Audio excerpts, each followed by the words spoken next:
Donc, je vous propose de démarrer. Donc, je voulais remercier.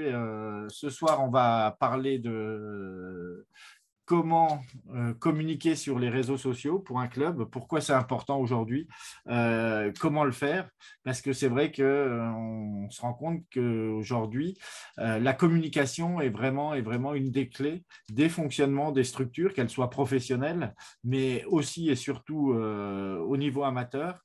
Et aujourd'hui, avec l'utilisation des réseaux sociaux, on voit bien sûr de nombreux clubs, de nombreuses équipes qui fonctionnent grâce aux réseaux sociaux.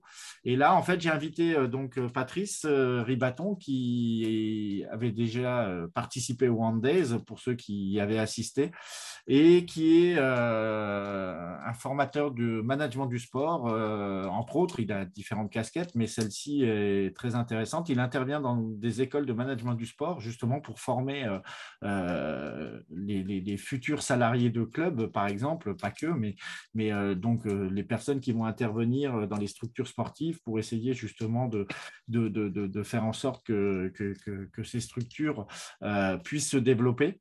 Et donc, je lui ai demandé de nous faire une présentation, de nous communiquer ses idées autour de cette question, puisque je pense que ça peut nous aider, aider les clubs justement à mieux se développer, alors tant à leur niveau que par rapport à l'extérieur, hein, puisque effectivement aujourd'hui les clubs s'insèrent tous dans un environnement local, régional, voire nationaux pour certains, voire internationaux pour d'autres. Et effectivement, ça devient un véritable outil, une véritable un véritable outil pour pouvoir bien se développer. Donc, je vais arrêter là mon introduction. Je vais laisser à Patrice la parole et je vais lui laisser effectivement le temps de rentrer dans le vif du sujet. Et surtout, donc, si vous avez des questions, n'hésitez pas à les poser à travers le chat. Donc, on verra voilà, soit je les poserai directement dans le cadre de la présentation, ou on profitera du temps de questions-réponses à la fin, comme on le fait d'habitude, pour pouvoir échanger directement avec Patrice et vous pourrez lui poser directement vos questions. Donc, en tout cas, merci encore à tous ceux qui sont présents et bon rendez-vous du mardi à tous. Et puis, Patrice, je te laisse la place pour pouvoir nous présenter justement comment bien communiquer sur nos réseaux sociaux. Merci à toi, Philippe, de m'avoir déjà invité. Puis c'est toujours un plaisir de retrouver la communauté du handball et de retrouver surtout des belles initiatives comme tu mènes avec ton équipe. Et c'est vraiment encore une fois un plaisir d'être avec vous ce soir. Alors, je vous propose qu'on rentre vraiment dans le vif du sujet avec ce petit diaporama, cette petite réflexion hein, qui peut être issue effectivement de certains cours qu'on mène, notamment avec des étudiants en management du sport. Aujourd'hui, communiquer, c'est une évidence. On ne peut pas communiquer toutes les communications, que ce soit privé, que ce soit public, que ce soit politique. On rentre dans une période politique intéressante pour notre pays en ce moment. Tout est bâti sur la communication. Alors, le club de sport, évidemment, il se doit de communiquer et j'espère que je vais vous faire comprendre pourquoi. Et j'espère aussi peut-être avoir des contradicteurs et nous pourrons échanger en toute quiétude à la fin peut-être de cette petite présentation. Voilà. Bien communiquer sur ces réseaux sociaux. Alors voilà, j'aime toujours ce que dit parfois, ce que peut dire un président. Quel est votre meilleur recrue en 2021? Eh bien, ce n'est pas forcément un joueur. Ma meilleure recrue en 2021, effectivement, ça serait plutôt mon community manager. Parce que c'est lui qui va porter finalement l'image, les valeurs, l'identité du club à l'extérieur du club. Parce qu'à l'intérieur, finalement, on n'a pas trop besoin de les porter, on les vit. Mais à l'extérieur, par rapport à des gens qui nous regardent, qui nous scrutent, qui nous analysent, qui vont se faire une idée de nous, et bien notre image, on se doit de la définir et on se doit effectivement de la porter le mieux possible envers ces gens qu'on ne connaît pas forcément et qui peuvent nous être parfois d'un grand recours. Hein, voilà. Donc le community manager, il a vraiment un rôle aujourd'hui, un rôle prépondérant. J'allais dire que c'est presque du travail à plein temps. Or, 360 000 associations sportives en France, 2400 clubs de handball, effectivement, beaucoup d'associations, beaucoup de bénévoles. Croyez-moi, c'est pas n'importe quoi d'être un community manager. J'allais dire que c'est peut-être une des clés de la réussite et en tout cas une des clés de l'existence, je pèse mes mots, de l'existence du club. Parce qu'aujourd'hui, les réseaux sociaux, si on n'est pas dessus, ben, on en pense ce qu'on veut. Après, c'est un débat de valeurs, un débat éthique, j'allais dire. Mais quelque part, socialement, on existe peu. Surtout si on a une vocation à développer effectivement une animation, un loisir ou tu vois, une activité physique comme nos clubs auprès d'une communauté. Alors, je ne vais pas être rentré dans l'histoire des médias en France. Clairement, je vous ai mis juste cette slide, non pas justement pour analyser le déroulé et l'historique que sont les médias français qui ont porté le sport, mais pour vous dire qu'il y a un tremblement de terre qui arrive il y a un peu moins de 20 ans en France, c'est en 2004. Facebook arrive sur le marché français. Et il y aura un avant Facebook et il y aura un après Facebook. En fait, à partir de 2004, rien ne sera plus comme avant. Pourquoi? Eh bien parce que vous et moi, les privés, les clubs, les associations, les entreprises vont devenir pour la première fois dans l'histoire des médias, dans l'histoire de l'humanité, j'allais dire, à la fois créateurs, producteurs, diffuseurs et maîtres de leur message. En effet, le média leur appartient pour la première fois. Donc, j'allais dire que c'est bien parce que on va pouvoir tout contrôler de ce qui est dit sur nous, puisque c'est nous qui allons parler de nous. Par contre, ça demande évidemment une expertise tout à fait nouvelle, une maîtrise du média, une fameuse maîtrise de ces réseaux sociaux. Alors, si on avance un petit peu, on va se poser et on va réfléchir ensemble 2 minutes. On lit des statistiques, on lit des analyses sur le nombre de messages qu'on reçoit dans la journée. Aujourd'hui, en 2020, que ce soit Philippe, que ce soit moi, que ce soit vous, nous sommes récepteurs de 1000 à 2000 messages par jour, que ce soit la radio, que ce soit quand on va en ville, les panneaux publicitaires, que ce soit la presse, que ce soit la télévision, que ce soit nos réseaux sociaux sous nos fameux smartphones, 1000 à 2000 messages par jour nous arrivent.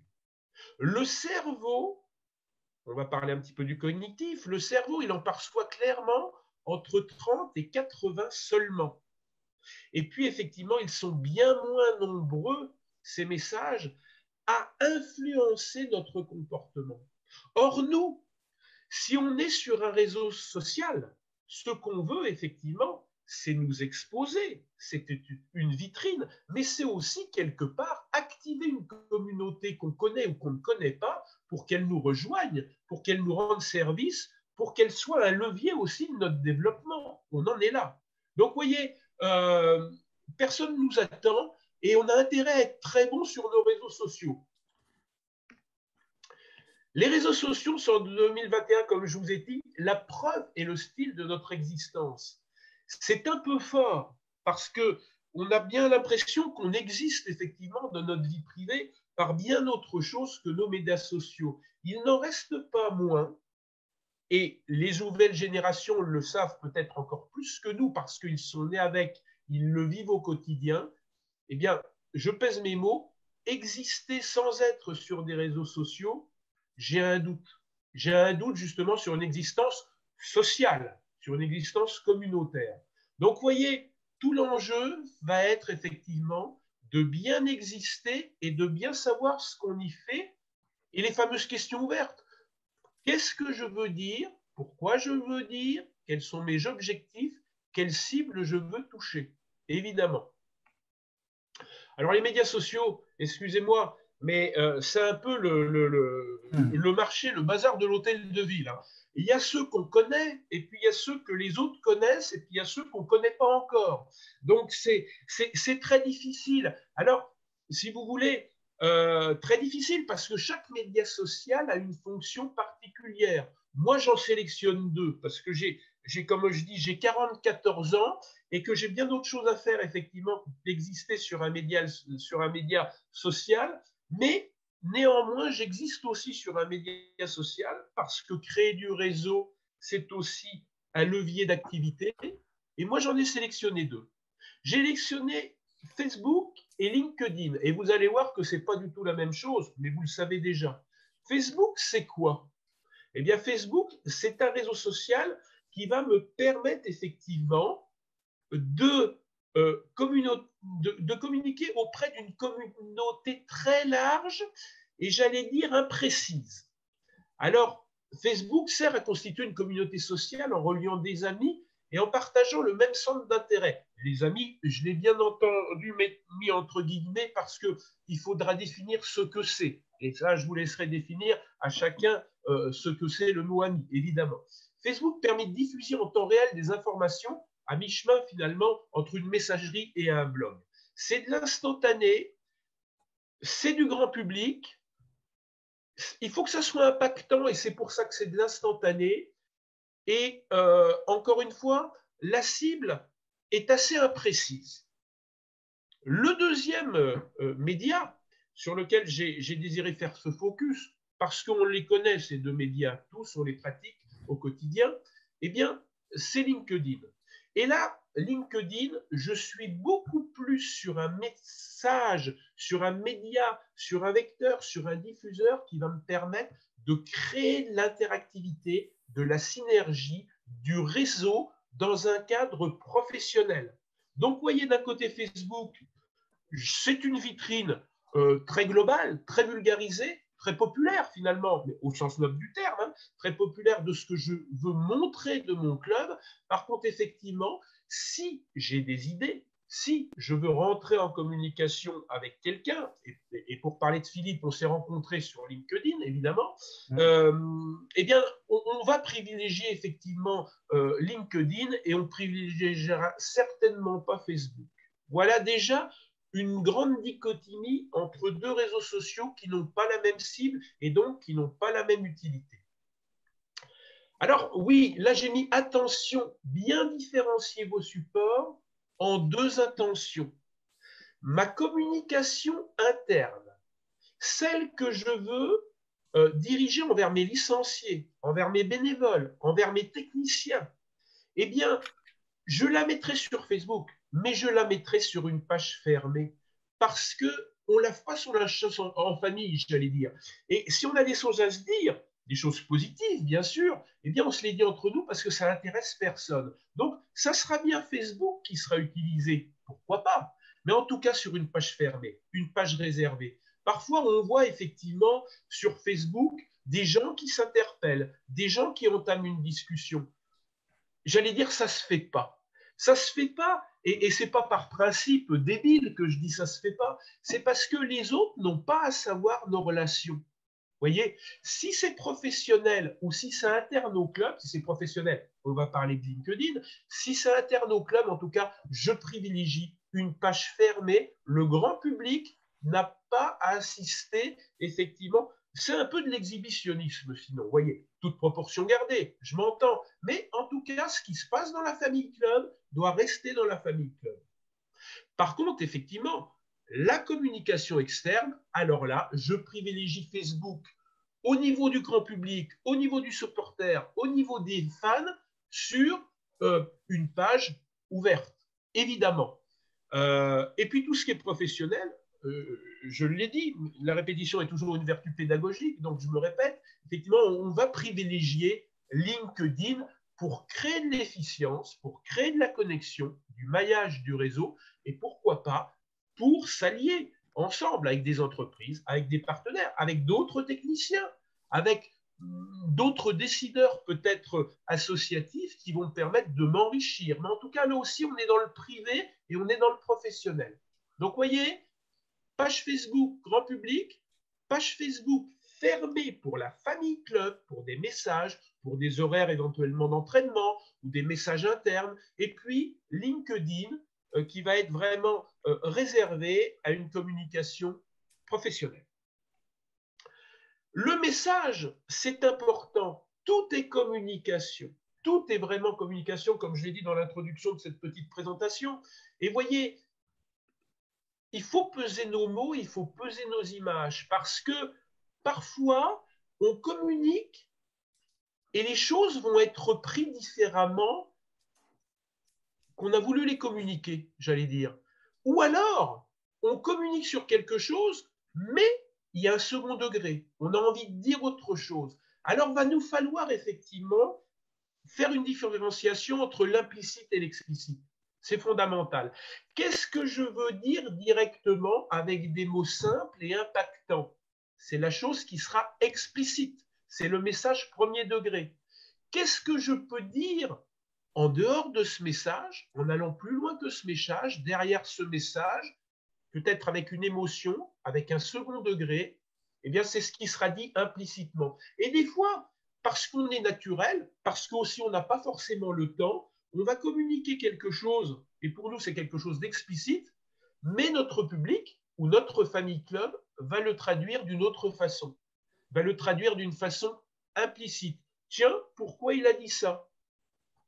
Et ça nous interroge effectivement. Donc, voyez, vraiment, j'allais dire que le bénévole ou le salarié qui s'occupe de la communauté des réseaux sociaux dans notre club, c'est, j'allais dire, c'est un rôle politique, mais très politique au sens large du terme. Ma communication, c'est moi, c'est mon image, c'est pas n'importe quoi. On confie pas ça à un enfant de 12 ans, voilà, parce que c'est fort, c'est porteur, et les réseaux sociaux ont cette vertu, mais aussi parfois cette problématique de rester.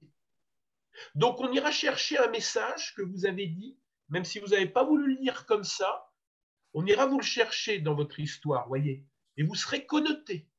Donc, c'est vraiment très précieux. On est sur de l'expertise, voilà. Même dans une association, on est encore plus dans l'expertise peut-être dans une association ou dans un club professionnel, parce que le club professionnel, il peut se permettre de dire des choses, et puis même il peut se permettre de se tromper. On va lui pardonner et il rectifiera. L'association, ça peut être son devenir, son image sur son territoire, vis-à-vis des politiques, vis-à-vis des partenaires qui est en jeu. Donc, attention, on ne froisse pas. Voilà. Et j'en profite, pardon, excuse-moi, j'en profite parce que je ne sais pas si tu vas y répondre après, mais c'est vrai que là, par rapport aux différentes, on dit différentes possibilités, justement, différents axes de messages entre le professionnel, entre les messages sur les réseaux fermés, entre les messages sur les réseaux ouverts. Justement, pour toi, dans une assoce, effectivement, tu l'as dit en préambule, l'idéal, c'est qu'on ait un community manager. Par contre, ma question, j'y viens, c'est que effectivement, comme on a différents types de messages, est-ce qu'il faut qu'on ait différents types d'acteurs qui écrivent les messages ou en tout cas qui les formulent, dans le sens où effectivement, pour le professionnel, par exemple, est-ce qu'il vaut mieux pas, je dis n'importe quoi exprès, tu vois, c'est un exemple, que ce soit le président qui s'occupe de ce type de message-là. Pour la communication en interne sur la page privée, est-ce que c'est par exemple un entraîneur qui s'adresse aux autres entraîneurs? Voilà, justement, comment à ton avis, doit être distribué dans une assoce ces rôles de communicant? Alors, je ne sais pas si tu l'abordes après. Si tu l'abordes après, Non, je ne l'aborde pas et je te remercie de ta question parce que je pense que c'est une question fondamentale. J'allais dire que communiquer, c'est une expertise. Et ça va bien plus loin qu'un métier. Et je pense que la personne qui a la responsabilité de communiquer, et si on lui a donné la responsabilité de communiquer, c'est parce qu'elle a quelques talents là-dessus, elle a une expertise là-dessus. Et en fait, je pense que plus on voudrait partager la communication avec différents rédacteurs, plus on serait à même de se planter et même de perdre une ligne éditoriale. Et donc de flouter une image. Donc je pense réellement que c'est un métier pas à plein temps, parce que c'est nos bénévoles, bien sûr, dans nos modestes associations qui vont le faire. Par contre, attention, c'est pas le truc facile dont va hériter le bénévole qui veut pas faire grand-chose. Au contraire, ça va être une vigilance le matin, une vigilance l'après-midi, une vigilance le soir. Et donc, il faut vraiment un expert. Il ne faut pas désigner la personne parce qu'elle est gentille, parce qu'elle a envie de faire ça, et surtout, on ne partage pas la communication. Je pense que c'est un peu comme une rédaction. Il y a un rédacteur en chef. Alors, si on la partage, en tout cas, et revient au community manager, et c'est le community manager, hein, qu'on appelle comme ça, qu'on peut appeler le responsable des réseaux sociaux, le responsable de la communication. D'ailleurs, dans nos clubs, ça sera le responsable de la communication qui fera ça. Mais tout lui revient, tout passera par lui, ça sera son style, ça sera la ligne éditoriale qu'il émettra, qui sera aussi l'image du club. Je pense que, bien sûr, ça part d'un bon sentiment de se partager le travail, mais les conclusions sont toujours assez navrantes. Voilà ce que je pense, Philippe. Ok, non, non, mais c'est très bien. C'est justement, tu vois, comme tu le dis, je pense que c'est une question importante dans l'organisation aujourd'hui des clubs. Et c'est intéressant d'avoir justement ton avis de pro là-dessus, quoi. Ouais. Alors, une deuxième phase, effectivement, dans le bien communiquer, eh ben, il y a une loi qui existe. C'est que pour communiquer sur soi, on n'a pas mieux trouvé que de communiquer sur les autres. Alors, je vais m'expliquer un petit peu. Vous savez que si vous ne likez jamais mes tweets, je vais cesser de liker les vôtres. Alors oui, la communication, c'est un échange. La communication, c'est un échange. Et par-delà cet échange, je crois qu'il faut servir son interlocuteur. Alors, il faut définir ce qu'est son interlocuteur. Et on va le faire tout de suite. Il faut se mettre parfois sa communication, son club, et on a du mal à le faire parce que on est assez égocentré, on les aime, nos clubs, c'est nos bébés, il y a de l'émotion là-dedans, il y a de l'affectif, mais l'expérience montre effectivement que de communiquer sur une autre entité, sur le VIP, sur le chef d'entreprise du coin, sur le champion qui a réussi, qui est peut-être parti dans un grand club loin de notre territoire. Vous voyez ce que je veux dire? Si on communique sur lui, eh bien, on va s'attirer une communauté de curieux qui vont venir sur notre club. Et les choses sont assez exemplaires, j'allais dire, puisque, par exemple, je suis un club, je veux entrer en contact avec une célébrité pour profiter d'une mise en lumière et d'un accroissement de ma popularité. C'est un cas d'école. Moi-même, je ne vais pas accentuer plus ma popularité que je suis capable de le faire. À un moment, je vais rentrer en contact avec quelqu'un qui a une communauté plus vaste et donc je pense qu'il peut accentuer, qu'il peut densifier ma communauté parce que c'est important un nombre de followers. Vous voyez, c'est important, c'est du poids. Les gens regardent combien, effectivement, on a, j'allais dire, d'aficionados. C'est presque une valeur marque. Vous savez, en marketing, il y a cette définition de valeur marque.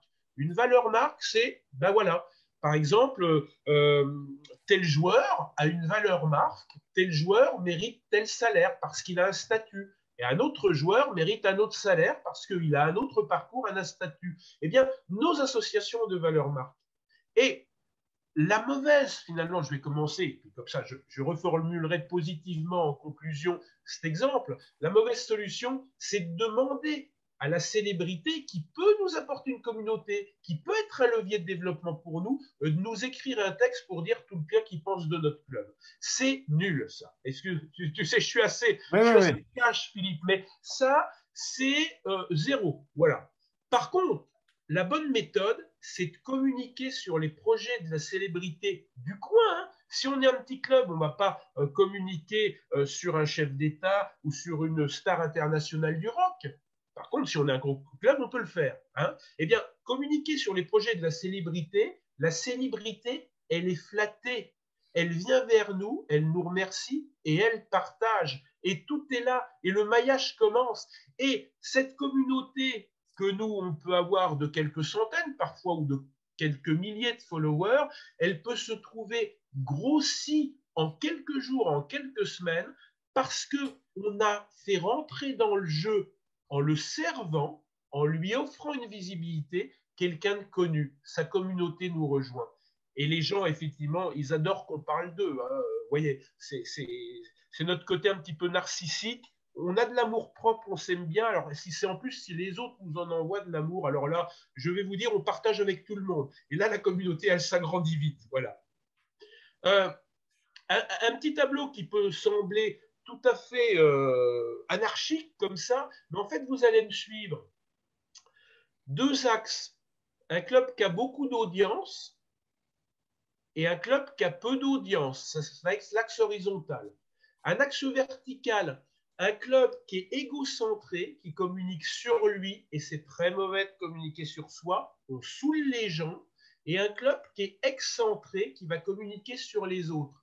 Eh bien, finalement, si j'ai peu d'audience, je suis un club naissant, ou alors je m'intéresse depuis peu de temps à ma communication, à mes followers sur Facebook, etc. Eh bien, j'ai tout intérêt, effectivement, à communiquer, non pas sur moi, parce que j'existe pas. Donc, si je continue à communiquer sur moi, ben, j'existe pas non plus. Mais à aller capter effectivement une communication en la servant effectivement, en servant quelqu'un d'autre, hein, une altérité connue, et c'est là où je vais commencer à capter de l'audience. On va s'intéresser à moi, non pas pour ce que je suis, mais pour ce que je fais avec d'autres gens. Et c'est après, évidemment, que je pourrais faire passer le message de ce que je fais et de ce que je suis. Mais, voyez, servir, c'est un mot noble. Et je pense qu'on grandit en servant l'autre. Alors, c'est quoi? C'est faire des interviews.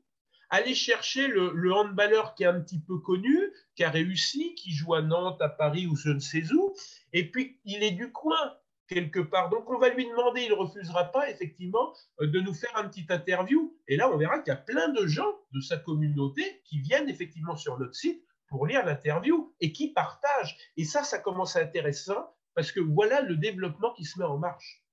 Vous voyez ce que je veux dire? Ah OK? oui, oui, tout à fait. Oui, oui. Alors, l'exemple, et c'est un exemple qui existe, hein, c'est un exemple que j'ai vécu il y a quelques saisons avec notre ami David Rush, que vous connaissez pour certains. David m'avait appelé pour travailler avec lui, puisqu'il avait créé une académie et il n'avait pas le temps de s'occuper des réseaux sociaux.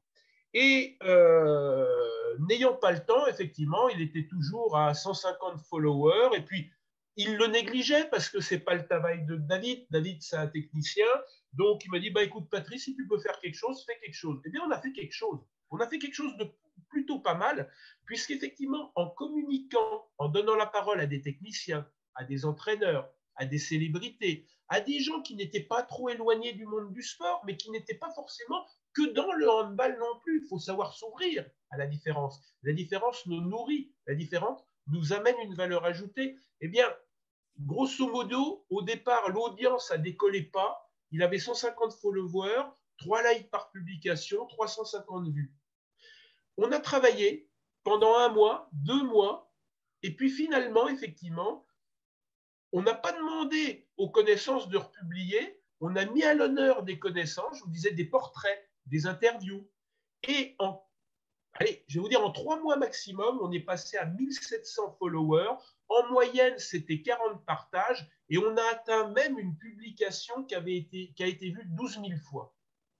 Vous voyez, alors après, moi, je n'ai pas continué parce que, j'allais dire, le devoir m'a appelé vers autre chose, mais c'était bien différent en 2 mois d'avoir 2 partages et de se retrouver avec 40 partages, d'avoir 150 followers et de se retrouver avec 1700 et d'avoir 40 vues ou quelques dizaines de vues et de se retrouver sur certaines publications qu'on a analysées. Pourquoi il y a tant de vues avec effectivement plusieurs milliers de vues? Et c'est un lancement. Un réseau social, il vit, un réseau social, ça se densifie, il faut l'alimenter. Et l'alimenter, c'est effectivement trouver sa stratégie et ce qu'il faut faire. Et vraiment, l'ouverture sur les autres est tout à fait importante. Le prescripteur est un partenaire dont l'action est déterminante pour le succès de votre projet. Le prescripteur, c'est l'ambassadeur, c'est la personne qui va être levier, c'est le chanteur du coin qui a un peu de succès, c'est le handballeur qui a réussi. Pourquoi pas, c'est l'homme politique qui est député, qui a été secrétaire d'État. Je veux dire, il n'y a pas de milieu. Vous savez, il n'y a que des mauvaises personnes, mais il n'y a pas de milieu mauvais. Donc, il faut ne pas se priver d'aller voir toute personne qui peut nous apporter une communauté et qui peut apporter de la valeur à la nôtre. Ça, c'est sûr.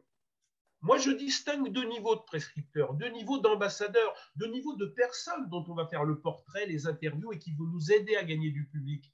Le niveau 1, c'est le plus intéressant, c'est les gens qui sont directement en contact avec le public et qui peuvent donc nous apporter des fans, des supporters, des bénévoles, des partenaires, des entreprises, des décideurs politiques. Pourquoi ils sont intéressants, ces gens-là? Eh bien parce que leur métier, il est dans le sport. Et s'il est dans le handball, c'est encore mieux. Voyez. Et puis, il y a le niveau 2. Ce sont des prescripteurs qui sont en contact avec le public, mais qui ne sont pas dans notre métier. Ça peut être effectivement des musiciens. Vous allez rigoler, j'ai mis des Miss. Mais une Miss, Miss Normandie ou Miss Loire-et-Cher, elle a du public. Et si elle s'intéresse à nous parce qu'on s'est intéressé à elle, eh bien, une partie de ce public, même si c'est 5%, il va se tourner vers nous. Et c'est 5% de gagné. À nous de le fidéliser après. C'est un autre sujet, c'est un autre débat, et ce n'est pas l'objet de notre rencontre de ce soir. Mais vraiment, il faut aller vers les autres. J'allais dire en termes vulgaires, il faut servir un peu la soupe pour en avoir un peu. Pour récupérer le fond de l'assiette, il faut savoir servir la soupe. Voilà, c'est un petit peu l'image. Le prescripteur, il influence l'adhésion finale de la cible et il favorise bien sûr notre projet. Notre but en tant qu'expert de la communication sur les réseaux sociaux dans notre association, ça va être d'approcher ces prescripteurs en leur proposant de les porter sur notre support. Alors, c'est pas évident. Alors, si vous m'avez bien suivi, ça se passe sur LinkedIn. OK ? L'approche professionnelle, parce qu'on est dans un partenariat. On est dans un partenariat quelque part qui n'est pas financier, qui est un partenariat de moyens, un partenariat de communication. Je t'offre de la com et moi, je vais récupérer en contrepartie effectivement une partie de ta communauté. Il est là le deal. OK ? Tout à fait. C'est quoi un bon ambassadeur, un bon prescripteur? C'est quoi le bon profil de la petite célébrité du coin ou de la célébrité un petit peu plus importante de la région? Ou si je suis un gros club, parce qu'il faut toujours être en phase avec les gens qu'on fait parler. Si je suis un gros club, je vais faire parler une grosse célébrité. Si je suis un petit club départemental, je vais faire parler la célébrité de mon territoire. Hein. C'est important d'être toujours d'équerre, d'être dans la mesure avec les gens qu'on sert. Parce que sinon, on se fait cannibaliser. Ou on risque, si on est un gros club et qu'on fait parler quelqu'un de moindre importance, qu'il n'ait aucun auditoire. Et un bon partenariat, vous savez, c'est win-win. C'est de la réciprocité. Alors, un bon prescripteur pour nous, clubs, c'est quelqu'un qui a une influence. C'est quelqu'un qui est en cohérence avec nous. On ne va pas aller interviewer un repris de justice, même s'il est connu. Vous voyez ce que je vais vous dire? Bon, il faut rester quand même à peu près d'équerre dans notre domaine. C'est quelqu'un peut-être aussi qui s'exprime rarement, parce que tout ce qui est rare est cher. Donc, sa communauté va sauter sur son expression qui va être portée par notre réseau social. C'est signé par notre club, par notre association. C'est quelqu'un aussi qui va entendre la réciprocité. Et parfois, on a du mal à l'entendre parce qu'on aime notre club, parce qu'on est trop égocentré dessus. Il faut bien savoir que si je donne, on va me donner. Si je ne donne pas, on ne me donnera pas. Et c'est à nous de faire le premier pas. C'est à nous de faire le pari. Alors, on va se faire avoir hein, des fois, mais au moins, les gens seront identifiés. Vous voyez ce que je veux dire? Et puis, on aura des bonnes surprises parce qu'il faut y croire. Si je donne, je recevrai. Si je ne donne pas, je risque jamais de recevoir. Je serai tranquille, je resterai où je suis. Hein. Des leaders d'opinion, évidemment, des gens qui ont une communauté, des gens que la communauté suit, des gens qui dirigent, qui ont un peu des disciples, on va dire, entre parenthèses aussi, qui peuvent influencer et dire « Ouais, génial le petit club du coin, allez, il faut aller les voir, il faut aller les soutenir. » Et là, vous allez vous apercevoir que de 56 spectateurs, un jour, vous en aurez 270. Et c'est le début de quelque chose. À vous de les fidéliser, ce n'est pas l'objet de ce soir. Il y a des moyens, effectivement, pour les fidéliser. On n'en est pas là, mais tout au moins dans ce que je vous exprime. Et puis, effectivement, il faut mieux avoir un accord. C'est-à-dire que dans l'exemple que je vous ai donné, où on est passé, effectivement, de 150 followers à 1700 en 2 mois, c'est des gens que je joignais, excusez-moi, que je contactais, et je ne me serais pas permis non plus de publier des choses sans leur accord. Mais les gens, vous savez, ils sont très, très heureux qu'on parle d'eux. Donc, sur 10 propositions, il y a 9 accords. Ça coûte rien, c'est pas cher. Et qu'est-ce qu'ils se disent s'ils ne vous connaissent pas? Ils se disent, ils sont trop cool ce club, ils me font ma pub. C'est formidable. Alors que j'ai rien demandé. Alors qu'en fait, c'est eux qui vous vont faire votre publicité, évidemment. Ouais. Voilà. Les bonnes pratiques en résumé, on va conclure un petit peu là-dessus, Philippe, si tu veux. Sauf si tu veux m'interrompre et tu as quelques questions. Sinon, on avance un petit peu vers la conclusion, comme tu veux. Bah, écoute, là, pour l'instant, il n'y a pas de questions dans le chat, mais moi, j'en ai plein, là, j'en ai déjà noté. Et sachant que ce que je te propose, et puis si les gens sont OK, puisque je trouve ça très, très, très intéressant, c'est qu'à la limite, on laisse les caméras et micros ouvertes à la fin et chacun interagit un peu en direct comme on avait fait au One Day, si ça te convient. Avec Je grand trouve plaisir. vraiment ça super intéressant. Et du coup, on Un peut… visage découvert, c'est super. Donc, termine peut-être comme ça et puis on pose les questions à la fin, parce que là, pour l'instant, j'en ai pas dans le chat. Bon, alors les bonnes pratiques en résumé, c'est parler des autres et pas de soi. Si on parle de soi, si on parle de sa famille, si on parle d'entraînement, si on parle de licence, on parle sur une page fermée. Surtout, pitié. Pitié. Et c'est tous les lundis ou c'est tous les vendredis où je tombe sur Facebook, effectivement, avec des clubs qui informent des gens et quelque part, c'est parasitant pour les autres. Et t'en viens à pas aimer le club, quoi, alors que tu le connais pas, ce club-là, mais de dire, ils font n'importe quoi. J'en ai rien à faire de leur lessive, j'en ai rien à faire de l'horaire de leurs entraînements. Vous voyez ce que je veux dire? Surtout parler des autres, pas soi. Et si on parle de soi et de sa famille, site ou page fermée. Se rendre utile, trouver des prétextes. J'ai envie de témoigner sur vous, j'ai envie de faire un interview, se connecter à d'autres communautés. Ne pas avoir peur de la différence. Vous savez, un des mal du sport en France, c'est ces guerres de clochers. Et je crois que parfois, on n'est pas obligé de partir en vacances ensemble, mais parfois de se retrouver et de montrer en vitrine qu'on sait se réunir avec le club de handball qui est à 25 km et avec l'autre qui est à 15 km pour faire aussi peut-être une belle activité sociétale, eh bien, là, on gagne des points. On gagne des points. Transfert avec le leader d'opinion. Ben, vous avez bien compris que si je fais intervenir un leader d'opinion, c'est parce que son image va être transférée sur l'image de mon club. Évidemment. Trouver des prescripteurs, des dealers, définir le profil de ces leaders selon sa stratégie. Un leader d'opinion, ça ne sort pas du chapeau. J'ai besoin de quelqu'un qui incarne telle ou telle qualité, parce que ce sont les qualités de mon club, ou du moins ce sont les qualités du club que j'ai envie de mettre en évidence ou que j'ai envie de créer.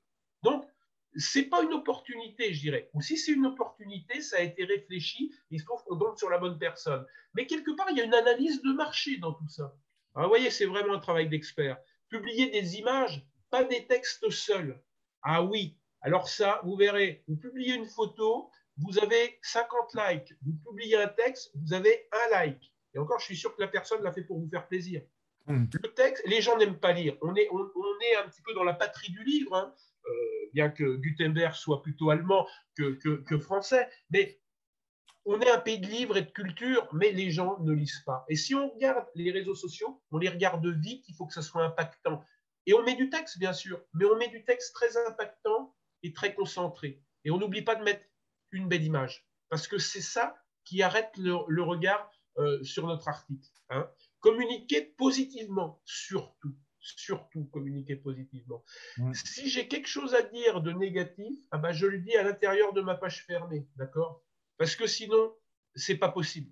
Sinon, je donne une image tout de suite, même si je communique négativement et que j'en ai le droit et que c'est à bon escient et que j'ai le bon argument pour le faire, je n'ai pas le droit de me montrer en public avec une communication négative. Ça, c'est sûr. Les gens, ça les heurte, même inconsciemment, et donc, je suis fiché. Mon club est fiché, identifié. C'est le club qui râle. Engager sa communauté, partager. C'est-à-dire que si je vais faire un interview ou un portrait d'un VIP, d'une célébrité du coin, il faut que tout le monde sous le jeu, hein, les gars. Tout le monde like et tout le monde partage. Hein. Il ne faut pas qu'il y ait les deux mêmes, qu'il y ait le community manager, le président et éventuellement l'entraîneur ou celui qui est toujours avec eux qui fasse le boulot. Aujourd'hui, on parle de l'engagement. Il y a des métiers, des nouveaux métiers dans le management du sport. L'héritage, on le connaît, mais qui sont l'engagement. Aujourd'hui, on va tous dans le même sens. Ça, c'est important. Et donc, on partage. Et donc, il n'y a pas ceux qui disent « Ah, ben moi, je ne vais pas sur Facebook et tout. » Ben, si tu ne vas pas sur Facebook, c'est que tu n'existes pas. Désolé, hein, c'est un peu comme ça en 2021. On n'y peut rien, hein, vous et moi. Si on avait choisi, peut-être qu'on n'aurait pas choisi ça. Peut-être qu'on subit. Mais il faut vivre avec, hein, comme on vit avec la ceinture de sécurité. Bon, ben voilà, on n'oublie plus de la mettre maintenant. Eh ben, on va vivre un peu avec les réseaux sociaux aussi. La fréquence. Alors, j'ai fréquenté des clubs qui me disaient « Oh, surtout, faut communiquer avec parcimonie. » Ben, c'est tout le contraire. Faut matraquer. Si tu matraques, eh ben, t'inquiète pas, tu deviens connu. Si tu ne matraques pas, tu n'as aucun risque qu'on s'intéresse à toi et tu vas rester tranquille pour le coup. On ne va pas te déranger parce que tu resteras inconnu. Il faut matraquer. C'est un peu du staccanovisme. C'est peut-être pas tous les jours, mais c'est au moins 2-3 fois par semaine, des messages. Ça, c'est sûr. Hein. C'est la fréquence, oui. C'est la publicité. Une publicité qui vous matraque, vous l'avez dans la tête. Vous connaissez l'enseigne, vous savez qui c'est. La publicité la plus belle du monde, mais qui n'est pas matraquante, qui ne revient pas régulièrement à haute fréquence, même si c'est la publicité la meilleure du monde, avec le produit ou le service le meilleur du monde, ben, vous ne saurez pas la retenir. Donc il faut vraiment. Rappelez-vous de la slide au début, on exposait à 1000 à 2000 messages par semaine. Donc vous avez intérêt à matraquer. Ça, c'est sûr. Hein. Et puis, il faut être vigilant. Et c'est là aussi où je dis, c'est vraiment, même si c'est assumé par un bénévole, un travail vraiment très prenant, c'est qu'il faut regarder les commentaires. Et il faut effacer les commentaires négatifs. Il faut les supprimer. Alors vous allez me dire, oui, censure. Ben, je dis oui, censure. Mais vous avouerez que ce n'est pas une censure très grave politiquement que de supprimer un mauvais commentaire. D'accord? Après, si la personne a des choses à dire, elle vous téléphone. Et ça ne vous empêche pas de rentrer en contact par messagerie privée avec elle en lui disant « J'ai bien lu ce que tu as mis, est-ce que tu peux m'expliquer? Est-ce que tu veux qu'on échange là-dessus ?» Mais soyez très vigilants sur des messages négatifs à votre rencontre. Ça, il faut les supprimer. En dernier lieu, je vous dirais que le réseau social, il sert aujourd'hui bien sûr à vous mettre en avant. Et bien sûr, votre cœur de métier, c'est la performance, c'est le sport, c'est la compétition, c'est le loisir par la compétition, par le sport, même des plus humbles, même des petits jeunes, des gamins. Mais songez bien à une chose, c'est que 88% des partenaires du sport en France, toute division, tout niveau, tout sport confondu, 88% des partenaires du sport en France deviennent partenaires du sport, non pas sur votre performance, non pas parce que vous avez battu l'équipe 3 du club d'à côté, que ça fait la 3e année que vous les battez, que vous êtes très content de vous et c'est légitime, mais non, ils deviennent partenaires du sport parce que vous engagez, et c'est là depuis 5 ans où il y a une révolution dans la communication des clubs, où vous vous êtes engagés dans des organisations, des événements sociaux ou sociétaux. La mixité, l'éducation, l'environnement, le vivre ensemble.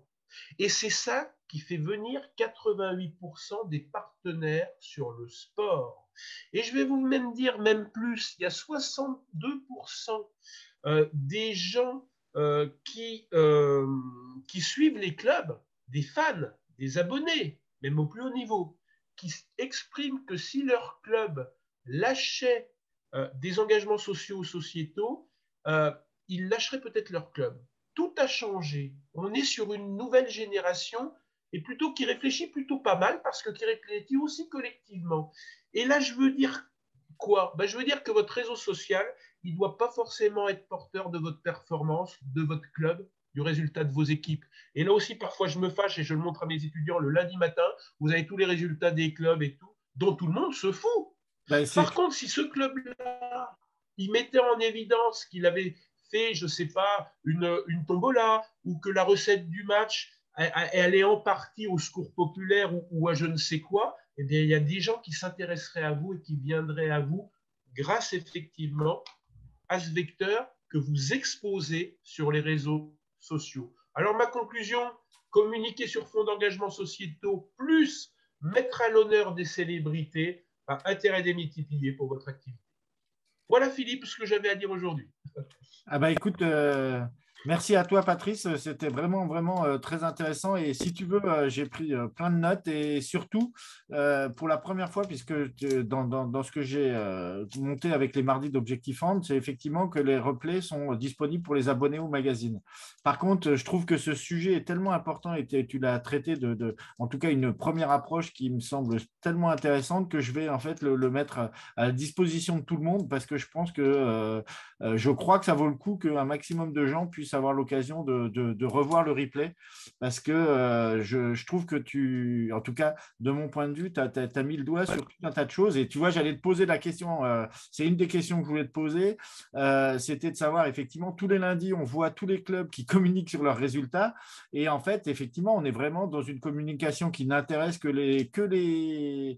je vais dire même, c'est même pas Que les gens de la forcément. famille. Oui, oui, mais et encore, c'est que c'est souvent, j'exagère un tout petit peu, mais souvent, ça va intéresser que les gens de l'équipe même. Tu vois, Ah j'exagère un tout oui, petit peu, mais oui. comme tu communiques les résultats de toutes les équipes, et c'était, tu vois, de cette question, donc tu y as répondu, donc je ne la poserai pas, mais c'est vrai que ça m'interpelle, c'est que tous les lundis, on voit les résultats de tout le monde qui affiche, et c'est vrai que par rapport à ce que tu disais sur le fait que c'est des communications qui devraient être plutôt, elles, sur la page privée et qui ne concernent que le club, et ce n'est pas celles-là sur lesquelles les gens se focalisent, quoi. Absolument, Philippe. Et j'avais un étudiant justement en début de semaine qui me disait, mais monsieur, nos partenaires nous demandent de communiquer sur les résultats du week-end. Mais bien sûr, mais bien entendu, mais ne communique pas sur une vitrine grand public. Envoie les résultats à tes partenaires d'une façon privée. C'est une démarche envers eux. Envoie-leur un petit mail avec tous les résultats du week-end. Mais sinon, c'est indigeste. Tout à fait. Et justement, à la limite, ça permet de rebondir. Il y a Anthony qui a posé une question dans le chat. Alors, Anthony, si tu veux, tu peux peut-être la poser en direct. C'est comme tu veux. Allume le micro, la caméra si tu as envie. Pareil pour tout le monde, hein. N'hésitez pas à allumer vos micros si vous le souhaitez ou vos caméras et poser vos questions directement Bonjour si vous le souhaitez. Anthony. Salut Patrice. On se connaît bien. Bonjour Anthony. Oui, oui Patrice. Je voulais revenir un petit peu, alors, je ne sais plus si c'est une ou deux diapos avant, sur quand tu parlais du matraquage sur les réseaux sociaux. La question que je me posais, c'est est-ce que à force ce matraquage, il risque pas justement de faire perdre un peu de la visibilité par rapport aux gens, parce que si la personne estime qu'elle est justement trop matraquée par l'organisme, elle va peut-être masquer la visibilité de la page, comme tu peux le faire par exemple sur Facebook, ou même carrément se désabonner. Alors, je vais te répondre, Anthony, parce que c'est une excellente question. Je te remercie de l'avoir posée. Ça, tu vois, c'est un discours politique. Mais pour être sérieux, je vais te dire que c'est pas le matraquage qui est en cause, c'est la nature et la qualité de notre message. C'est-à-dire que si notre message n'est pas bon, il est mauvais, alors oui, on va pas matraquer, on va même le supprimer, on va se remettre en question, on va sortir un autre message. Et c'est pour ça que celui qui communique doit vraiment être un expert, il doit savoir de quoi il parle. Par contre, si notre message est bon, il fait du bien, que ce soit une image, que ce soit du texte, je matraque. Et il le fera du bien, ce message, s'il est tourné vers l'altérité, vers les autres.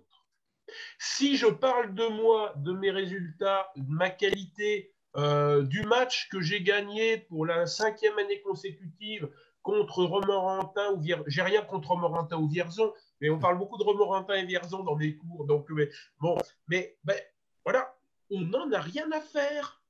Par contre, si je traduis effectivement quelque chose de très positif envers l'autre, mais l'autre, ça va lui faire du bien. Il va nous adorer, il va nous connaître, il va liker, il va partager. Donc effectivement, ta question est bonne. La fréquence, le matraquage, d'ailleurs, ce n'est pas un beau mot, matraquage. Hein. Moi, je parle de reformulation positive, j'aurais pu choisir un autre mot. Du moins, une bonne répétition, une répétition fréquente et rythmée de notre message, oui. Maintenant, attention à notre message. Et c'est pas l'instrument qui est en cause, c'est pas le moyen, c'est la nature de la chose. Voilà. Oui, puis ça revient avec ton début de dire qu'à un moment, effectivement, cette communication doit être faite par des pros, entre guillemets, ou en tout cas des gens qui sont sensibles à ça, quoi. Tu sais, Philippe, on fait beaucoup de formations aussi envers des clubs. Alors, je ne veux pas faire de la publicité, mais il y a aujourd'hui toutes les labellisations qui peuvent qu'on fasse des formations envers des clubs qui en ont vraiment besoin, des petites associations, et ça revient pas cher, et c'est même pris en charge par l'État, parce qu'on a tout ce qu'il faut effectivement dans la société pour que ça soit pris en charge par l'État. Je suis très malheureux. Je suis très malheureux et je le dis parfois, je le partage avec mes étudiants, qui sont parfois des sportifs de haut niveau aussi dans des clubs. Je leur dis en fait, je fais des formations dans des clubs qui n'ont pas besoin de moi. Oui, ouais, on en a déjà parlé. Mais je pense que l'ignorance s'ignore. Et il faut lui dire. Il faut lui dire. Ben, Et non pas l'accuser, mais lui dire profitez, que ça soit Patrice Rivaton, que ça en soit d'autres, profitez de ce qui est mis en œuvre pour que vous puissiez effectivement apprendre. Voilà. Ben c'est clair, si tu veux, et c'est pour ça, enfin, tu vois, avant même que tu le dises, c'est pour ça que j'ai décidé, là, en t'écoutant, de rendre ce replay, tu vois, accessible à tous, parce que, comme tu dis, il faut à un moment que les gens puissent avoir ce type de message, parce que effectivement, je suis pas sûr qu'il y ait, en tout cas, tu vois, par rapport aux clubs amateurs que je connais, moi, autour de moi, je suis pas sûr que beaucoup aient ce type de message et ce type de réflexion dans leur communication. Et du coup, si tu veux, alors avant, il y a Anthony qui a une autre question, mais je vais en poser une, justement pour te provoquer un petit peu. Tu sais qu'on aime bien faire ça quand on se croise. C'est là, effectivement, ce que tu nous montres là, c'est comment développer sa communauté et comment justement, voilà, par exemple, passer à 1700 ou 12 000, 13 000 vues d'un post. Et je te pose la question polémique exprès pour te titiller, c'est, mais en fait, quel est l'intérêt pour un club amateur, tu vois, allez, je vais prendre mon club, tu vois, le RAC de Nantes, quel est l'intérêt à un moment pour mon club d'avoir 17 000 vues d'un post? Ben, ça veut dire que quand tu vas voir ton partenaire et que tu dis que tu as identifié 17 000 personnes qui te suivent, et puisque tu es très professionnel, même si tu es bénévole, tu connais ces gens-là, tu peux les segmenter, tu peux les identifier, tu sais même où ils habitent, parce qu'on a des produits gratuits sur nos réseaux sociaux, gratuits, qui nous permettent de délimiter des zones de chalandise, de voir d'où viennent ces gens-là, de savoir leur âge, de savoir leur sexe. Eh ben, crois-moi que ton partenaire, il va t'écouter parce qu'il va te prendre, même si tu es une petite association, pour un très grand professionnel. Et ça va être beaucoup mieux de lui dire, bah, voyez, j'ai 55% de femmes entre 35 et 40 ans qui vous suivent, qui sont dans votre zone de chalandise, c'est-à-dire ça fait 800 personnes. Finalement, on a... Bah, allez, bouchez-vous les oreilles, hein. Ça va servir à faire du business, ça va servir à enrichir le club, ça va servir à payer les goûters le mercredi après-midi, à changer les jeux de maillot des gamins. J'allais dire, sauve-toi, le ciel te sauvera. Ah ouais. Mais oui, voilà. Tu attendais ma réponse. Oui, T'es content, mais... Philippe? Ah non, mais effectivement, je pense que c'est important quand même de le préciser parce que c'est pas quelque chose qui est forcément naturel, notamment, tu vois, enfin, tu connais aussi bien le milieu des clubs amateurs. C'est pas forcément des choses qui sont dans les bureaux avec les présidents, avec les secrétaires et même les responsables de la com dans les bureaux, qui sont pas forcément des spécialistes. C'est pas forcément des choses qui leur viennent qui sont naturelles pour eux, quoi. Oui.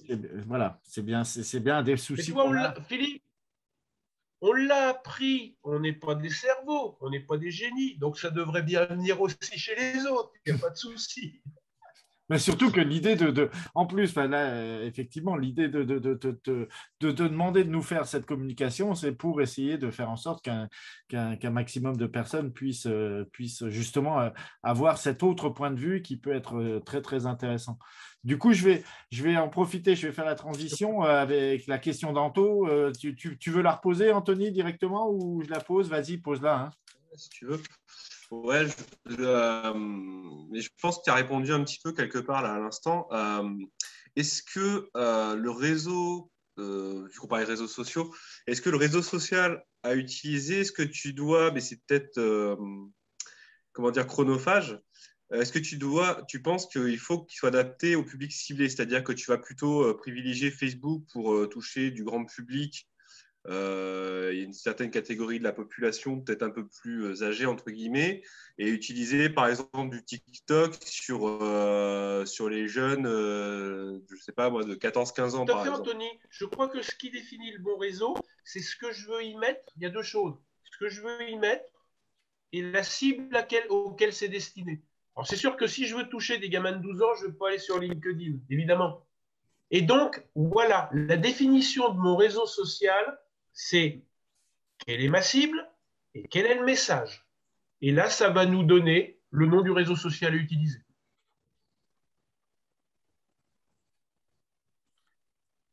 Est-ce que d'autres personnes auraient des questions? N'hésitez surtout pas à débrancher vos micros, votre caméra, que le micro, comme vous voulez, ou dans le chat. N'hésitez surtout pas.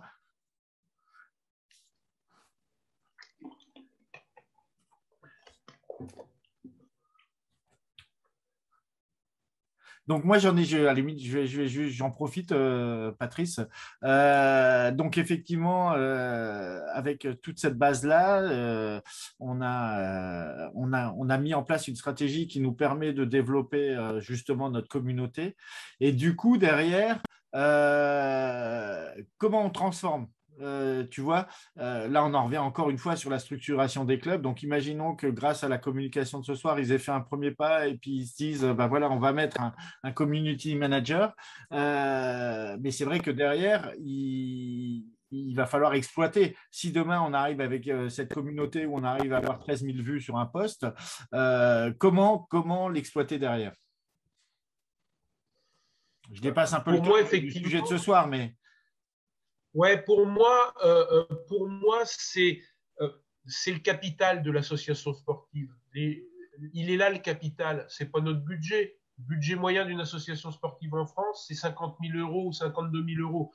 Donc, arrêtons de parler de budget, parlons de potentiel, vous voyez. Et je pense que le vrai capital, c'est les gens qui nous suivent. Et comme tu l'as bien dit, Philippe, toute la problématique est de transformer ces gens-là en gens qui nous suivent de plus près. Et je ne vais pas non plus cacher mes mots. Je ne suis pas un afro-libéral, je suis quelqu'un qui vit dans son environnement et qui a bien compris que ça ne tombait pas du ciel. Et il va falloir transformer ces gens-là, alors là, bouchez-vous les oreilles, en consommateurs de notre association sportive. Mais pour les transformer en consommateurs de notre association sportive, nous, on ne sait pas faire parce que notre cœur de métier, c'est le sport, c'est le loisir, c'est pas effectivement. Et c'est là où on va les mettre. Et c'est là où riche de notre capital qu'on a acquis sur les réseaux sociaux et qu'on a défini grâce à une analyse de nos réseaux sociaux, on va aller voir nos partenaires et on va mettre nos clients potentiels, notre communauté, j'ai rien inventé, hein, en rapport avec nos partenaires. Ou en rapport surtout avec nos nouveaux partenaires, j'allais dire, qui vont être beaucoup plus intéressés parce qu'on va leur amener de l'argumentation chiffrée, quantifiée, qualifiée. Voilà. Et c'est là que ça se passe. Alors, l'autre levier, mais je vois bien ta question, l'autre levier, et d'ailleurs, quand on parle réseaux sociaux, on parle de digitalisation, évidemment, de numérisation et de digitalisation. Aujourd'hui, il faut que les clubs se digitalisent. Quand on a dit ça, on a tout dit. Alors on va dire, bah oui, c'est cher. Bah, il faut considérer que c'est un investissement. Il faut considérer que c'est un investissement et donc c'est pas une dépense. Aujourd'hui, il y a une agence internationale avec qui je travaille qui s'appelle Two Circle. Two Circle, ils sont à New York, ils sont à Londres, ils sont à Paris. C'est les gens qui vont faire le ticketing de la Coupe du Monde de rugby en 2023. C'est des gens qui s'occupent de Wimbledon et c'est surtout des gens qui font des analyses sur les pays du monde où en est le partenariat et le sponsoring. Et il se trouve qu'en France, le sponsoring, on l'évalue à peu près à 1,2 milliard, alors qu'il n'y a que 800 millions effectivement d'euros qui sont utilisés.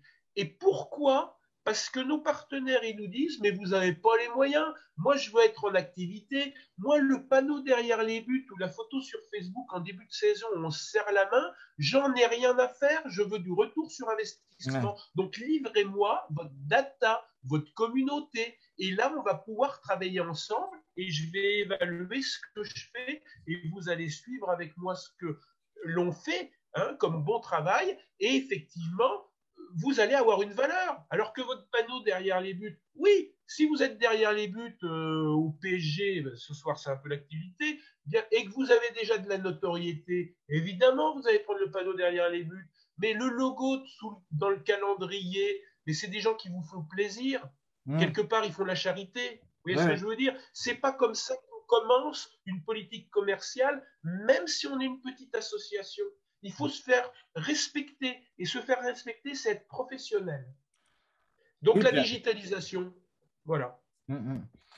Et aujourd'hui, on peut faire des choses très belles et très peu chères. Il y a plein de petites startups, il y a plein de gens qui développent des solutions pour mettre nos partenaires en interaction directe avec notre communauté qu'on a créée. Il n'y a pas d'autre solution. Hein. Moi, j'en connais pas. Oui. Non, mais voilà, bien évidemment que je suis vraiment en phase avec tout ce que tu as présenté ce soir. Effectivement, juste à la limite, pour l'instant, il n'y a pas d'autres questions, donc n'hésitez pas, hein, si vous avez envie d'en poser une, soit dans le chat, soit en ouvrant votre micro ou votre caméra, ou les deux. Juste à la limite, comme on a dépassé l'heure, 20h30, je me permettrai juste une dernière peut-être question, remarque. Donc là, effectivement, et c'était le but, bien évidemment, on en avait parlé avant, on a orienté la communication sur les réseaux sociaux, surtout, on va dire, sur l'aspect extérieur. Par contre, justement, est-ce que tu as quand même un petit truc à dire sur comment l'utiliser aussi à bon escient pour notre communication intérieure? Parce qu'aujourd'hui, comme on l'a dit, tous les lundis, tout le monde communique sur les réseaux, sur les résultats du match. On a bien vu avec ta présentation qu'on est vraiment dans une communication, on va dire, plus interne au club, plus, comme tu l'as dit, à l'intérieur de la famille. Justement, là-dessus, est-ce que tu aurais quand même une ou deux clés sur voilà, comment bien communiquer dans sa famille et surtout à ses licenciés? Tu vois, parce qu'effectivement, en gros, un club, on va dire un club de hand, en moyenne, c'est peut-être 300 licenciés, 300, 350 licenciés. Donc, il faut qu'on s'adresse à eux d'une certaine manière. Et effectivement, il faut qu'on s'adresse aux 5000 followers qu'on essaye d'avoir, même si on n'a que 300 licenciés. Oui, bien sûr. Non, mais je crois qu'effectivement, la communication interne est hyper légitime parce qu'il en va de la coordination, il en va de la vie du club. Et des différents acteurs qui en créent le flux. Donc, par contre, effectivement, il faut une page fermée si c'est sur Facebook, ou ça peut être un groupe, hein, ça peut être un groupe fermé. Donc là aussi, c'est du boulot, parce que si ça a 350 licenciés, il va falloir rentrer tout le monde. C'est une vraie abnégation. Je crois qu'aujourd'hui, être bénévole dans une association, ça mérite d'être récompensé. Vraiment. Mais c'est pour ça qu'on en a de moins en moins. Si le bénévole fait du bon travail, oui, mais on ne sait pas, parfois c'est pareil, on prend une photo et puis on les applaudit, ça ne suffit pas. Je pense qu'il faut les considérer autrement effectivement que par une photo. Et aujourd'hui, créer de la communauté qui va attirer du partenaire, ça peut être aussi chez des partenaires, créer des solutions pour nos bénévoles, créer des remises, créer effectivement un traitement un peu VIP pour eux par rapport à nos partenaires. Je crois que nos partenaires, nos bénévoles nous quittent, mais comme nos partenaires nous quittent, sans nous dire pourquoi. J'ai un ami qui était partenaire d'un club, et pourtant d'un club de niveau national, dans le handball, un chef d'entreprise, et il me dit au téléphone un jour, tu sais Patrice, je les ai lâchés, ça ne m'a jamais ramené une affaire. Alors, effectivement, on n'est pas dans le monde des bisounours. Et si quelqu'un te laisse 1000, 2000, 3000, comme je dis à mes étudiants, 1000 euros, c'est 10 heures, c'est 100 heures de SNIT-net. Hein, OK? Voilà. Donc, si je te laisse 1000 euros, 2000 euros, 10 000 euros, 15 000 euros, c'est pas parce que tu n'as qu'une bonne tête et que tu fais des choses très jolies, parce qu'on le sait, tu fais des choses très jolies et ça te suffit d'applaudir dans ce cas-là. C'est parce que je compte sur un retour sur investissement, le fameux ROI. Et le monsieur que je connais me dit, j'ai jamais eu de retour sur investissement. Et quand je lui dis, mais tu leur as dit, parce que dire les choses, c'est rendre un service. Il me dit non, non, ils sont venus me revoir, j'ai dit que j'avais plus de budget de repasser l'année prochaine parce que c'était un peu trop tard. Combien de fois on a écouté ça? Ça veut dire, va te faire voir. Ça veut dire, va te faire voir. Par contre, si on les fait travailler, on n'attendra pas d'aller les revoir. C'est eux qui vont nous rappeler, d'accord? Et oui. Et à la limite, enfin, je te propose qu'on conclue là-dessus parce que, et en fait, on fait le lien, c'est que je pense qu'aujourd'hui, enfin, en tout cas, tu me diras si tu es d'accord avec ça, c'est que avant, dans les clubs, on avait des commissions sponsoring qui, effectivement, allaient démarcher tous les partenaires du coin. Et je pense que, si j'ai bien compris toute ta présentation, effectivement, aujourd'hui, avant de faire cette démarche-là, il faut d'abord développer les réseaux sociaux pour pouvoir Ouais. avoir les arguments derrière pour trouver les partenaires. Bah, il faut une vraie stratégie, tout simplement, hein. Déjà, à la base, il faut savoir où je veux aller. Parce que on veut se développer, on veut grandir. Ça veut dire quoi? Eh ben, c'est un business plan. Et puis, dans ce business plan, il y a un business model sur 3, 4, 5 ans peut-être. Il y a une stratégie. Mais tu sais, ça ne s'invente pas. Et je pense effectivement, on a de très très bons techniciens dans le handball. On parlait de Fred tout à l'heure, effectivement, qui va nous représenter au niveau de la sélection sénégalaise. C'est un hommage aux techniciens français, évidemment. Et moi, je ne suis pas médecin. Donc, si quelqu'un vient me voir et me dit j'ai mal à la tête, il faut mieux pas qu'il vienne me voir parce que peut-être que je vais le faire mourir, tu vois. Donc, sachons explorer aussi ce qu'on sait faire. Et on a sans doute des bénévoles qui sont ou chefs d'entreprise ou qui sont acculturés peut-être à l'entreprise. Bah, une association, c'est un modèle d'entreprise. Même si ce n'est pas une entreprise, encore, j'allais dire. En tout cas, pourquoi ça fonctionnerait autrement? Parce que ce qu'on veut, effectivement, c'est changer les maillots des gamins, c'est leur payer un goûter, c'est peut-être avoir un véhicule utilitaire qui serve le samedi, au lieu de demander toujours aux mêmes parents et tout ça. Donc ça, eh ben, c'est pas cadeau. Donc il va falloir développer des solutions, Philippe. Oui, oui, mais justement, merci à toi parce que tu Tu sais, nous ouvres vraiment beaucoup de… Marie-Georges Buffet, vous connaissez tous, tu connais Marie-Georges Buffet, Bien sûr, qui a bien été sûr. une célèbre ministre des Sports, et on ne peut pas la traiter de libérale, Marie-Georges Buffet. Sauf que Marie-Georges Buffet, quand elle te parle de son département, hein, qui est la Seine-Saint-Denis, elle te dit le club de sport, c'est la dernière pierre angulaire, le dernier maillage social, parfois, qui reste pour des jeunes qui sont disparus de l'école, qui sont disparus des radars de Pôle emploi. C'est le seul lieu où ils peuvent rencontrer d'autres gens. Voilà, j'allais dire, où ils peuvent avoir une appartenance, peut-être avec une communauté intéressante.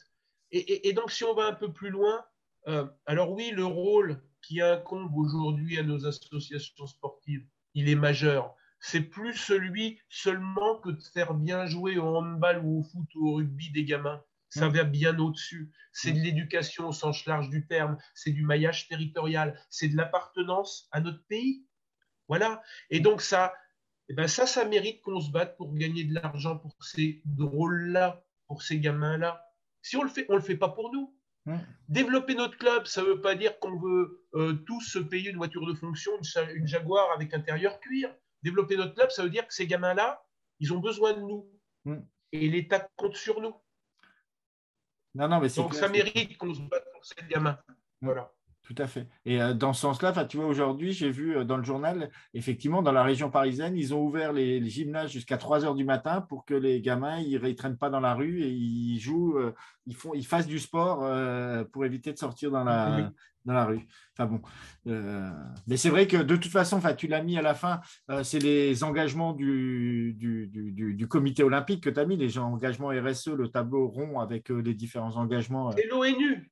Voilà, oui, de l'ONU. À la base, c'est l'ONU à la base qui a vanté tout ça et c'est repris pratiquement dans les 200 pays du monde parce que c'est notre avenir. C'est le vivre ensemble. Et le club, il est au milieu de ça aujourd'hui. Il est au milieu de ça. C'est une pierre angulaire de ça, évidemment. Et 88% de nos partenaires nous rejoignent pour ça et non pas pour le résultat du match du week-end. Voilà. C'est ça. Ça fait mal d'entendre ça, mais c'est la vérité. Et ben, à la limite, je te propose qu'on conclue là-dessus, parce que c'est le mot de la… Je trouve que c'est un bon mot de la fin. En tout cas, je te remercie énormément pour cette communication. Je vais vraiment la partager un maximum parce que je la trouve vraiment très, très intéressante et j'espère qu'elle ouvrira plein de perspectives à tous ceux qui la verront. Donc, je vous remercie à tous ceux qui ont participé. J'espère que vous y avez trouvé la même chose que j'y ai trouvé. En tout cas, merci à vous de suivre l'aventure des mardis d'Objectif Hand. Donc, bonne soirée à vous tous. Encore merci beaucoup à toi, Patrice. Et on se retrouve lors d'un prochain rendez-vous. Et à très bientôt. Bonne soirée à tout le monde. Et merci encore à vous. À très vite. Au revoir.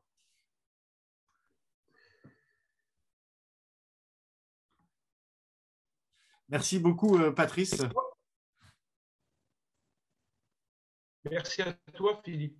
Et non, j'ai trouvé ça très, très intéressant. Hein. Écoute, j'ai essayé de traduire. Alors, on a chacun nos réalités, mais j'ai essayé de traduire effectivement quelle était ma réalité, sans ambition de traduire la réalité avec un grand H. En tout cas, c'est ce qu'on entend souvent, c'est ce qu'on écoute, c'est des choses qui ressortent. Voilà, communiquer pour les autres, ça aide à exister soi-même souvent. Voilà. Oui. Non, mais c'est là où si tu veux, c'est vraiment intéressant. Enfin, moi, je l'ai pris comme ça, c'est que c'est pas du tout. Enfin, tu le sais encore mieux que moi, hein, mais aujourd'hui, ce qui se passe dans les petits clubs, dans les petites associations où les gens ne sont pas structurés pour ça, quoi, tu vois. Et sachant que le premier point, c'est que ce que même ils ont une répulsion. Non, je sais même pas. Moi, je pense que c'est pas une histoire de répulsion, c'est simplement une non-connaissance. Enfin, tu vois ce que tu disais tout à l'heure, c'est qu'ils savent pas. Ils savent pas et que effectivement, c'est en toute bonne foi que tout le monde communique tous les lundis avec les résultats du match. Ah oui? Donc, tu vois, Ben oui. ouais, c'est là où, enfin voilà, il y a vraiment des choses, tu vois, effectivement, des petits leviers. Enfin, moi, j'y crois à actionner pour essayer de faire bouger ça. Et sachant que, effectivement, tu vois, la roue de l'ONU, moi, aujourd'hui, je crois que c'est un des axes majeurs sur lequel il faut qu'on aille tous. Tu vois, à la fois moi en tant qu'entraînement de balle et les clubs aussi, surtout. Enfin, moi, j'y crois dans mon club, dans les autres clubs et c'est là où il faut qu'on aille maintenant, quoi. Les gros clubs l'ont compris, tu vois, Philippe, parce que les gros clubs, ils ont un levier. Moi, je dis c'est un aspirateur Afrique, mais c'est extraordinaire. Ça s'appelle la fondation. Oui. Et avec la fondation, ils captent des partenaires, même qu'on s'appelle Paris, même qu'on s'appelle des noms comme ça, ils réussissent à capter des partenaires qui n'auraient surtout pas été vers eux pour le sport. Et ils donnent en plus une autre image. Alors, nous, on ne va pas créer une fondation, parce que je crois que pour créer une fondation, c'est 1 500 000 euros minimum, une fondation. Mais on peut faire des petits événements autour de la mixité, autour de l'éducation, autour de notre territoire, de ramasser les ordures, des choses comme ça. Et crois-moi, il y a toute une génération, là, les 15-25 ans, ils sont que là-dedans. Tout à fait. Et ça, et les 15-25 ans, c'est nos clients. Hein. Voilà. Nous, on assiste parfois à des. Moi, j'ai assisté à des conseils d'administration où j'étais stupéfait parce qu'autour de la table, il y avait des gens entre 50 ans et 65 ans. Et alors que notre clientèle, excuse-moi du terme, mais nos licenciés, ils avaient entre 8 ans et 35 ans. On n'avait aucun qui participait à des choix stratégiques. C'est de la schizophrénie. C'est le quotidien d'une majorité de clubs, je pense. Ouais. Non, je crois qu'il faut qu'on évolue parce qu'on est vraiment en danger de mort. Et on est en danger de mort depuis longtemps. Et le Covid a accentué ça. Mais on ne pourra pas dire l'État nous avait pas prévenus. Parce que l'État est libéral. Il nous donne des facilités dans l'alternance, par exemple. C'est ce que je vis aussi. Mais il nous donne des facilités dans la formation. Il nous donne plein de facilités. Il est prêt même à nous suivre encore sur des subventions, mais il faudra qu'on lui montre qu'on fait quelque chose pour notre territoire. Ça, c'est sûr. Si je ne suis pas utile au territoire, ils diront, ben non, cette année, on ne peut pas. Et on nous mourra si on n'a rien fait. Et comme on n'est pas très honnête, ni moi, ni les autres, on dira, bah, c'est pas de notre faute. Ils nous ont tués, ils nous poignardent dans le dos. Mais tu n'as rien fait, toi, tu t'es pas bougé. Et ouais, donc Voilà, Ah bah, écoute, Philippe. ouais, merci à toi, Patrice. Je te rappellerai parce que ça m'a donné pas mal d'idées, là, ta communication. Et donc, du coup, je t'appellerai pour te faire part de mes idées. Mais encore un grand merci à toi. Et puis, merci aux participants. Et puis, de toute façon, je vais communiquer pour mettre le replay en ligne et le rendre accessible au plus grand nombre. Parce que je crois que c'est vraiment un sujet sur lequel il faut creuser pour nos associations et nos clubs. Donc, bonne soirée bordelaise à toi. On va travailler à ça, Philippe. Et puis, ouais, et puis à très vite, on ne se perd pas de vue quand je suis sur Nantes. Et surtout que j'ai le temps, parce que je suis sur Nantes, mais tu sais bien que ce qui nous manque, c'est du temps. Je te fais signe. De toute façon, je sais que tu n'es pas loin. Oui, oui, ça marche. Donc, Au revoir, Philippe. à bientôt. Merci Bonne beaucoup. soirée. Au revoir tout le monde Merci à tous. et Merci à à bientôt. tous. Au Au revoir. revoir.